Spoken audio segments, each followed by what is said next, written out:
Good morning students.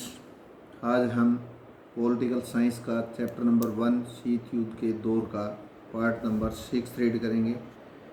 नव अंतर्राष्ट्रीय आर्थिक व्यवस्था। गुटनिरपेक्ष देश शीत युद्ध के दौरान महज मध्यस्थता करने वाले देश भर नहीं थे, केवल बीच में आकर मध्यस्थता करने वाले ही नहीं थे। गुटनिरपेक्ष आंदोलन में शामिल अधिकांश देशों को अल्प विकसित देश का दर्जा मिला हुआ था, यानी कम विकसित देश का दर्जा मिला हुआ था।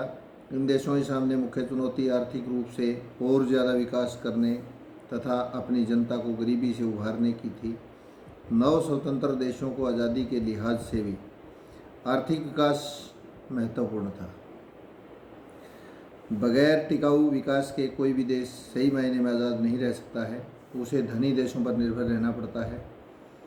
इसमें वह उपनिवेशक देश भी हो सकता है, जिससे राजनीतिक आज़ादी हासिल की गई हो। इसी समझ से नव अंतर्राष्ट्रीय आर्थिक व्यवस्था की धारणा का जन्म हुआ। 1972 में संयुक्त राष्ट्र संघ के व्यापार और विकास से संबंधित सम्मेलन United nation conference of trade and development, account के नाम से जाना जाता है, अंकटाड के नाम से जाना जाता है, में twice of new trade policy for development शीर्षक से एक रिपोर्ट प्रस्तुत की गई थी। इस रिपोर्ट में वैश्विक व्यापार प्रणाली में सुधार का प्रस्ताव किया गया था।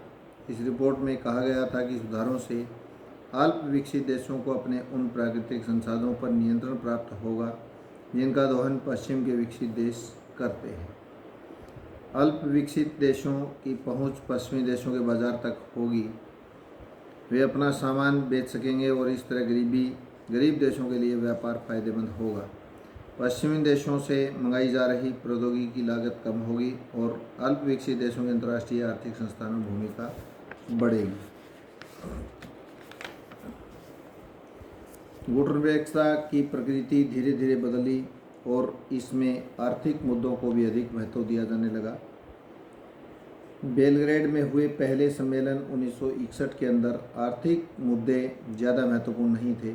सन 1970 के दशक के मध्य तक आर्थिक मुद्दे प्रमुख हो उठे। इसके परिणाम स्वरूप गुटनिरपेक्ष आंदोलन आर्थिक दबाव समूह बन गया। सन 1980 के दशक के उत्तरार्ध तक नव अंतर्राष्ट्रीय आर्थिक व्यवस्था को चलाए रखने के प्रयास धीमे पड़ गए।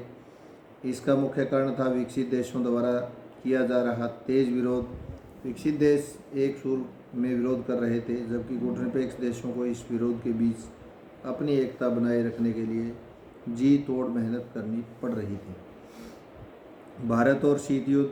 गुटनिरपेक्ष आंदोलन के नेता के रूप में शीत युद्ध के दौर में भारत ने दो स्तरों पर अपनी भूमिका निभाई। एक स्तर पर भारत ने सजग और सचेत रूप से अपने को दोनों महाशक्तियों की खेमेबंदी से अलग रखा। दूसरे, भारत ने उपनिवेशों के चंगुल से मुक्त हुए नव स्वतंत्र देशों की महाशक्तियों के खेमे में जाने का पुरजोर विरोध किया। भारत की नीति न तो नकारात्मक थी और न ही निष्क्रियता की।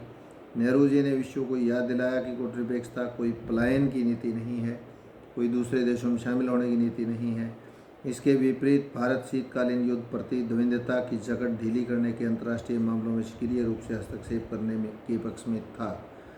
भारत ने दोनों गुटों के बीच मौजूद मतभेदों को कम करने की कोशिश की और इस तरह उसने इन मतभेदों को पूर्णव्यापी युद्ध का रूप लेने से रोका। भारत के राजनयिकों और नेताओं का उपयोग अक्सर शीत युद्ध के दौर के प्रतिद्वंदियों के बीच संवाद कायम करने और मध्यस्थता करने के लिए हुआ। मिसाल के तौर पर 1950 के दशक के शुरुआती सालों में कोरियाई युद्ध के दौरान। यहाँ तक कि याद रखना भी ज़रूरी है कि भारत ने गुटनिरपेक्ष आंदोलन में शामिल अन्य देशों को भी ऐसे कामों में संलग्न जोड़े रखा। शीत युद्ध के दौरान भारत ने लगातार उन क्षेत्रीय और अंतर्राष्ट्रीय संगठनों को सक्रिय बनाए रखने की कोशिश की जो अमेरिका अथवा सोवियत संघ के खेमे से नहीं जुड़े थे। नेहरू ने स्वतंत्र और परस्पर सहयोगी राष्ट्रों के एक सच्चे राष्ट्रकुल के ऊपर गहरा विश्वास जताया, जो शीत युद्ध को ख़त्म करने में न सही पर उसकी जकड़ ढीली करने में ही सकारात्मक भूमिका निभाई। कुछ लोगों ने माना कि गुटनिरपेक्षता अंतर्राष्ट्रीयता का एक उदार आदर्श है, लेकिन यह आदर्श भारत के वास्तविक हितों से मेल नहीं खाता।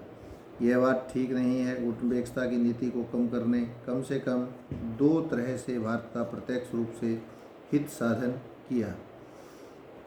पहली बात तो यह थी, गुटनिरपेक्षता के कारण भारत ऐसे अंतर्राष्ट्रीय फैसले और पक्ष ले सका जिससे उसका हित साधना होता महाशक्तियों और उसके खेमे के देशों का। दूसरे, भारत हमेशा इस स्थिति में रहा कि एक महाशक्ति उसके खिलाफ जाए, वह दूसरी महाशक्ति के करीब आने की कोशिश करे। अगर भारत को महसूस हो कि महाशक्तियों में कोई उसकी अनदेखी कर रहा है या अनुचित दबाव डाला है, तो वह दूसरी महाशक्ति की तरफ अपना रुख कर सकता था। दोनों गुटों में कोई भी भारत को लेकर न तो बेफिक्र हो सकता था और न ही धौंस जमा सकता था। भारत की गुटनिरपेक्षता नीति की कई कारणों से आलोचना की गई। हम यहाँ ऐसी दो आलोचनाओं की चर्चा करेंगे। कौन सी आलोचना थी? आलोचकों का एक तर्क यह था कि भारत की गुटनिरपेक्षता सिद्धांत विहीन है।